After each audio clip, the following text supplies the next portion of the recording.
Beyond the newsroom, where untold story is revealed. Kyalwadda ki omubiri oba ebisigalira by'omubiri gwa Paul Job Kafeero bizibukuddwa olunaku olwaleero. Bamuziikudde entaana ye n'egenda mu maaso n'okubeera nga mwanattu bagisimoggola ne bajjayo ebyo ebisigalira okulaba ng'ate bajjako endagabutonde bamanye omusaayi gwa Paul Job Kafeero omutuufu era abaana ab'endaye oba abaana ab'omuntumbwe bagende maaso n'okuba nga bategeerekeka olunaku olwaleero. Kitalo nnyo nnyini ddala ate era kino nno kya buswavu ate ebuvanjuba n'ebugwanjuba ewaka wasigalawo ewasinga. Beyond the newsroom gwe mukutu ogukuleetera ekyo ekisinga katiranga naffe ng'oyita ku noti 771 44 53 ne noti 744 26 41 na bino bikulu tetulanga bafere tetulanga basawo ba kinnansi n'abagwa mu kkoowa eryo mwebale kutuwagira. Thank you. ate kintu si kirungi yadde n'akamu n'akeddagala most especially eri abantu bonna abo abakkiririza mu buwangwa n'okuwa ekitiibwa omuntu aba avudde mu bulamu bw'ensi eno. Kyokka ate era mu ngeri y'emu waliwo abafudde babiri bana abaddusiddwa mu ddwaliro nga biwala ttaka wali eri mu disitulikiti ey'e Mityana mu kibuga Mityana akabenje we kagwiriddewo wakati w'emmotoka emanyikiddwa nga Makex Toyota kw'oteeka bodaboda era okusinziira ku mwogezi wa poliisi mu Bendobendo eryo avuddeyo n'atunnyonnyola ku biki ebibaddewo ng'akabenje kano kagenda maaso n'okubeera nga katuukawo. Ezo nno ensonga zonna nzikuleetedde ebyabasiyazi bikutte wansi ne waggulu. Waliwo akabenje akamu akagenda maaso n'okubeera nga keefuulamu wano mu kibuga Kampala wenjogerera kaakano ng'omu ku baakalimu mwanattu aliira ku nsiko. Nze Deni aliwo okutuusaako ensonga z'essemansonga wano wenkusabira n'obwombeefu obw'ekika ekyawaggulu. Video sooka ogimpere like bw'ogiwa like ejja kudduka emisinde mingi tukekulisa kinoomu asobola ogenda maaso n'okubeera ng'agifuna ate era mu ngeri emu nawe watulaba nga gwe mulundi gwe ogusoose njagala okusaba muganda wange gwe mwannyinaze subscribinga ku Beyond the Newsroom asobole ofuna ensonga zonna nga bwe zitambulira ddala abatereevu mu ggwanga lyattu Uganda obeere ng'ate tobaako na kimu ky'osubwa. Weewaawo awo wennyini njagala okusookera ddala okulaba ate nga nkutuusaako ensonga zino nga bwe ziri era nga bwe zigera maaso n'okuba nga zitambula okujjako nkujjukiza nti tutambula ne bannaffe aba Laika Mobile. Bagamba gwe yeetaze okugula airtime oba data nyiga bunyezi *217 *543# osobole okwegulira airtime oba data ng'okozesa emikutu gyonna kw'onaaba oli either Airtel or MTN osobole okwegulira airtime ne data. Laika Mobile bagamba ensonga bazikuttemu dda bukwakku. Njagala tandikira wano eno olabe ku byabaddewo ku kabenje kano olunaku olwaleero naye mu ngeri ey'enjawulo kansooke na poliisi then nkuwe ku babaddewo abeerabiddeko n'agaabwe bye bino. Amakya g'olunaku olwaleero ekibuga kyaffe eky'Emityana kiguddemu ensasagge ey'akabenje zibadde ssaawa 3 motoka namba UBN 773L ey'ekika kya Toyota Mark X motoka eno nga njeru mu langi ebadde evugibwa ng'eva mu bitundu by'omizigo oluguudo lwaffe luno olwa main olukadde ebadde evugibwa omuvubuka nga agwa mu kabinja abangi mu kibuga eky'Emityana bano ebakazaake akabasayika. Ono nno bw'atuuse mu junction wano awali Centenary Bank wabaddewo pikipiki ebadde etisse abasaabaze babiri nga eva ebuswa bulongo nayo ng'eyingira mu luguudo luno. Ekyamazima matuufu owa pikipiki yayingidde mu mmotoka eno era abasaabaze ababiri abadde ku pikipiki bo tebalutonze bafiiriddewo. Omugoba w'emmotoka olw'okuba naye abadde ku speed mmotoka emulemeredde okukontrolinga emuwabyeko n'eyingirira abantu abadde baliwo oluguudo era neerumya abantu bana n'etomera n'emmotoka ey'ekika kya Vitiz registration number U8M ekika kya Vitiz silver mu langi. Mmotoka eno nnyiniyo mukozi wa Centenary Bank. Abadduukirize abazze bagudde ku muvubuka ono abadde avuga emmotoka eno ne bamuyisa bubi nnyo bamukubye bya nsusso. Polisi yaffe etuuse mu kitundu kino awagudde akabenje kano, abantu abana abalumiziddwa bajiddwawo ne baddusibwa mu ddwaliro. Emirambo egy'abafudde ababiri nabyo gitwaliddwa mu ggwanika ly'eddwaliro wano e Mityana. Noono omugoba w'emmotoka eno ajiddwawo n'atwalibwa mu ddwaliro e Mityana olw'okuba nti ye abadde mu mbeera mbi nnyo. Tufunye amawulire nti abasawo basazeewo okuba ng'ayongerwayo mu ddwaliro ery'e Mulago abe nga afuna obujjanjabi. Naye ono abasirikale baffe ab'ebidduka bakyamulondoola, bakyamutambulirako kuba ekyamazima wabaddewo abantu baffe mu kibuga ky'e Mityana okwekubira endulu okw'olutatadde ku nneeyisa y'abavubuka bano abasayika. Abavubuka balabika nti bakyali bato, bafunye ku busente mu ngeri etategeerekeka, ne bagula emmotoka naye amalala mangi engeri gye bavugamu emmotoka zino. Era wenjogerera bino nga tulina basatu ku bo bali ku alimanda ku nsonga za bidduka, kubivuga bubi, kubivuga mu ngeri eyewanisa abantu baffe emitima ku nguudo zaffe wano e Mityana.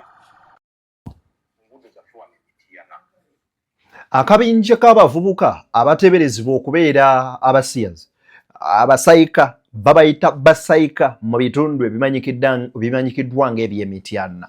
Olunaku olwaleero ekiguddewo, omuvubuka agenze n'avuga emmotoka ebadde ewenyuka obuweewo, bw'atyo n'agwa mu boodabooda. Naye ekigambibwa mbu owa boodabooda yagudde mu mmotoka n'agenda maaso n'okubeera nga mwana wattu bombiriri babiri abadde agwawo esi naye tewali n'omu avuddewo.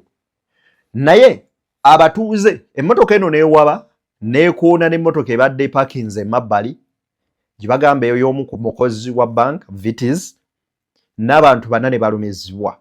Babatuuze b'e Mityana bagamba nti abavubuka bano abasayika bafuuse ekizibu mu kibuga Mityana era basaba gavumenti ebabayambeko. Wuliriza ebigambo bino wano.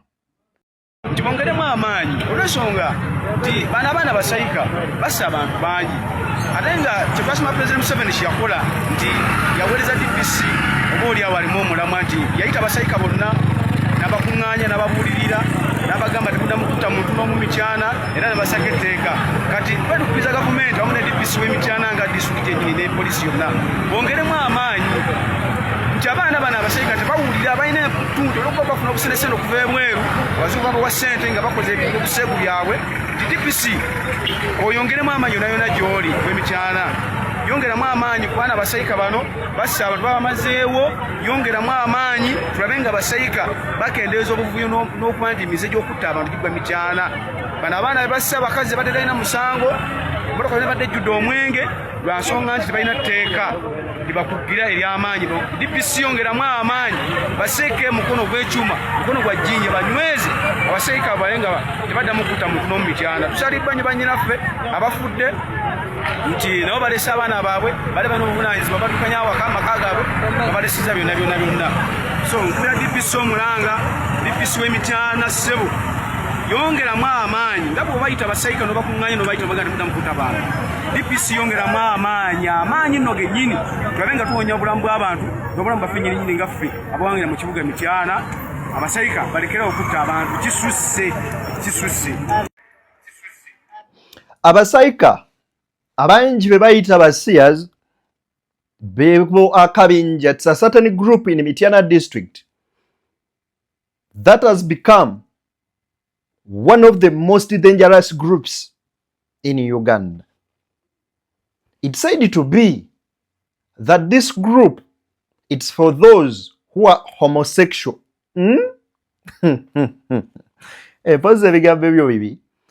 So, basusse okutta abantu. There is a certain story. Waliwako omwana muwala abamu ku abo abanoonyezebwa police. Binajjukirwa nnaku z'omwezi 22. It was 22nd of September 2025. A group of LGBTQ girls, they had their gang here in Kampala. Akabinja kaabwe ako bagenda maaso n'okuba nga bakasalako baali balina saluuni emu gye baali bakolerako mu bitundu ebimanyikiddwa nga ebya Makindye Lukuli Road era nga bagiyita Nana Mixed Beauty Salon. Bangi ku mmwe mugimanyi abamu bayinza okuba nga tebagitegeera. Bagamba nti abaana okuli Kitoko Alice, Patricia Kasole, Florence Kaneno, Dabibi, Feruzi n'abalala abamu ku abo bakwatibwa and some were arrested immediately. Police ngemaze okuba nga ekola raid, but fortunately or unfortunately one escaped because she wasn't present by then, and the police is still on hunt for that girl amanyikiddwa nga Kitoko Alice. So baganda bange bonna abafuna ssente mu makubo ag'amankwekwetu, ekyamazima matuufu si kirungi. Tuddeyo ku nnono, tugoberere obuwangwa n'ennono. Ensonga za Job Paul Kafeero aziikuddwa olunaku olwaleero biibino wano nkusaba tubirabe n'obwegendereza, tugoberere emboozi eno paka weekoma olwaleero. Nze Deni. Guno omulundi ebintu bitambudde bulungi, twabadde nkaayana famire bagisinkanye ne twogera, nange nagisinkana ye wiiki ewedde ne tuteeseganya ne bakkiriziganya ekintu kitambule bulungi nga bwe tukikoze olunaku lwaleero, era twakedde wano omulimu ogwo ne tugukola bulungi ne security nga weeri nga ne poliisi etukuuma bulungi, era omulimu tugumaliriza. Kati kigenda okuddako okulaba nti bazzaawo entaana y'omukulu ono nga bwe yali, bamuziika mu kitiibwa ky'amaanyi, era bafunye Rhino Funeral Services ye kampani egenda okulaba nti ezzaawo bulungi. Samples tuziggyeko ze twagala, cancer zisayininzeeko nga ne tuzisiiringa ne family members tugenda zitwala mu laboratory. Yes, family yasaba samples zino zitwalibwe mu laboratories bbiri, laboratory ya poliisi ne government analytical laboratory. Kakati omuntu yenna anaavaayo ng'agamba nti alina akakwate mugenzi ono mukulu Kafeero ajja kujja mu laboratory bamuggyeko sample bagiraaninga against sample gye tuggyeeko, kubanga eno sample gye tuggyeeko wano bagenda kukola DNA profile y'omugenzi, bakuyetinga eddata DNA data bank database mu laboratory. Kati omuntu yenna avaayo ne bwe giri bya myaka 5 oba 10, omuntu yenna alivaayo n'agamba nti alina akakwate ku mugenzi ono, aba agenda mu laboratory nga balaninga sample ye against profile already eri mu laboratory ne bakakasa nti yes amwena akakwate oba tamwena akakwate. Olunaku olwaleero poliisi yeesitudde bwekkolokolo paka mu bitundu by'enkokonjeru gye baziika Paul Job Kafeero, ne baziikulayo ebisigalira bye era ne bakwata ku magumba ne baggyako samples ze bagenda okukebererako oba ze tuyinza okuyita endagabutonde, bakebere abaana ab'entumbwe za Kafeero abatuufu olunaku olwaleero. Looya we wuuna akakasizza looya w'abamu ku bafamire abaddewo. Yenze Counsel Joseph Luzige nga yenze looya wa abaana abasinga obungi bwe babadde beegaana mu famire y'omwami Paul Job Kafeero, ate era nga nkiikirira ne bataata abamu ne ssenga bamu ababadde bawagira ekyokuzuula obutuufu bw'abaana bano abamugenzi Paul Job Kafeero. Ndi musanyufu nnyo olwaleero nti olutalo olubaddewo okumala emyaka nga giigyo luwedde, oba tusuubira nti lugenda kuggwa, kubanga ekibadde kisinga obukulu nga bannassaayansi bwe baatwabula ne mu kkooti nti twali twetaaga samples okuva ku mugenzi yennyini. Njagala okwebaza Uganda Police kuli wamu Dr. Byalahanga akoze omulimu mulungi nnyo ogubadde very peaceful guwedde, era tusuubira nti abaana bonna buli muntu yenna alina akakwate ku Paul Job Kafeero agamba nti mwana wa Kafeero. Olunaku olwokusatu Honorable Minister Balamu abategeezezza nange mbakoowoola, olunaku olwokusatu mugende ku Police Analytical Laboratories ne Wandege babaggyeko samples ensonga eno esobole okuggwa. Mu ngeri emu njagala okwebaza Oweekitiibwa Minisita Balamu eyawumya omutwe mu mediation newankubadde twadde ne court order newabaddewo obutakkaanya nga ba family members nti exercise eno ekolebwe. N'olwekyo Honorable Minisita Balamu tukuyozaayoza tukwebaza okuba nti oyambye kinene nnyo okuba nti family eno kati egenda kusetolinga. Bana scientist baatugamba ono atwala ebyobulamu mu police n'Owewandegeya ne batugamba nti engeri yokka gye tusobola okukola ekintu kino yeeno.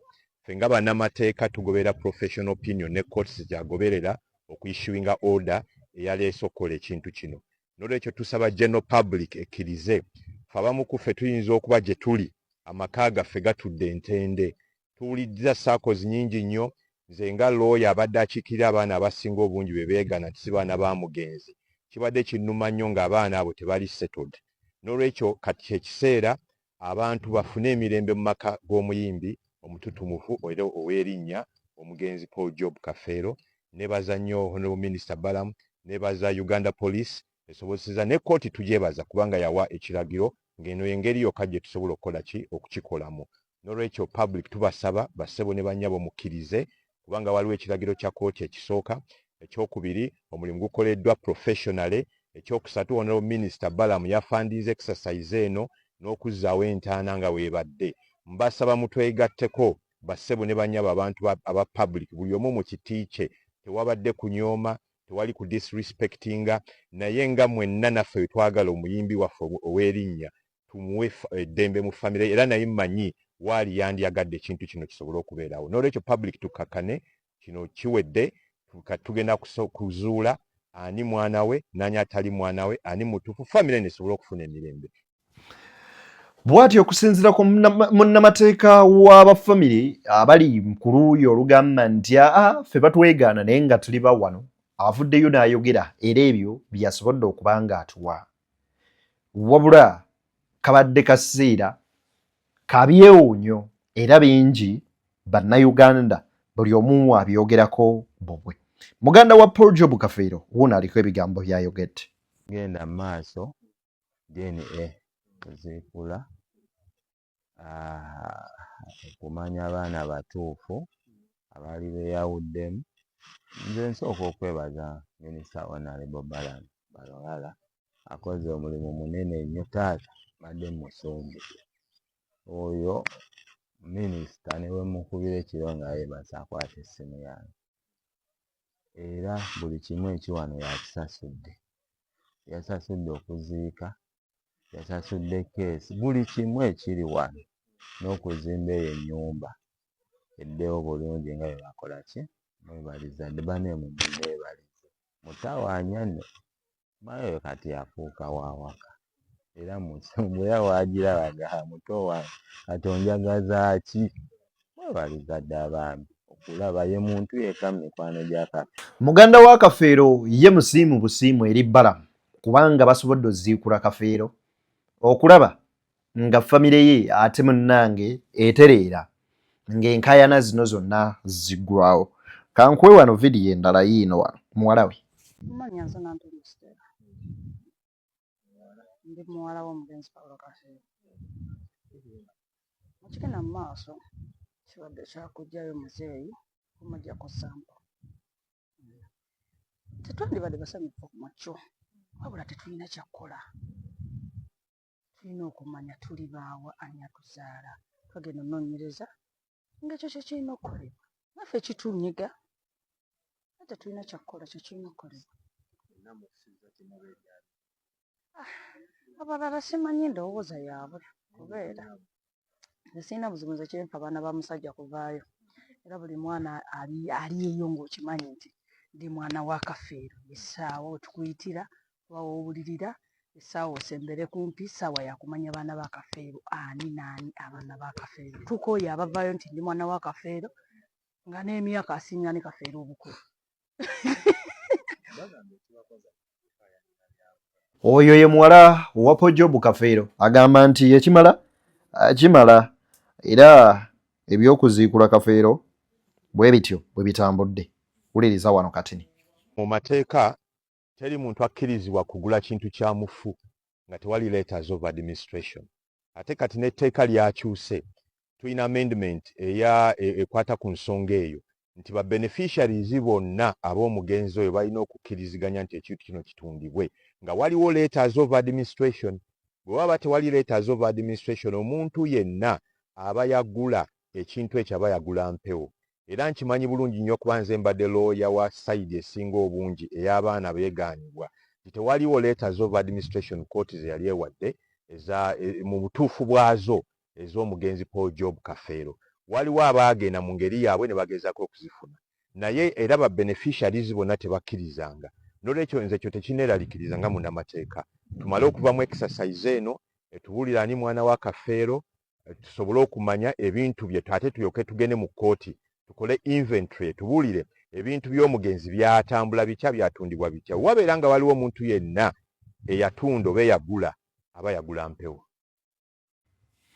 Ensonga bwezityo bweziri abasajja abazaala abaana sekyovula nadde nina ekiteeso nti omukazi olufuluma leeba dyeni enga ewedde otwala eka ng'omanyi nti omwana gozza eka wuwo oba si wuwo baleme kuleetera bannange baana ng'ate wava dda mu bulamu bwansi eno kutuuka kubonyaabonya. Kuba Katonda n'ensi yange Beyond the Newsroom gwe mikutu kwoli nze Deni akuweereza mbaagaliza ekiro ekirungi ate abagenda okukola nga bwakakya ewammwe mbaagaliza olunaku olulungi gwe bw'oba ogirabye mu ttuntu mba nkwagalizza olunaku era olulungi. Kale munzikirize wano wennyini we mba nsinzira bagamba mweraba.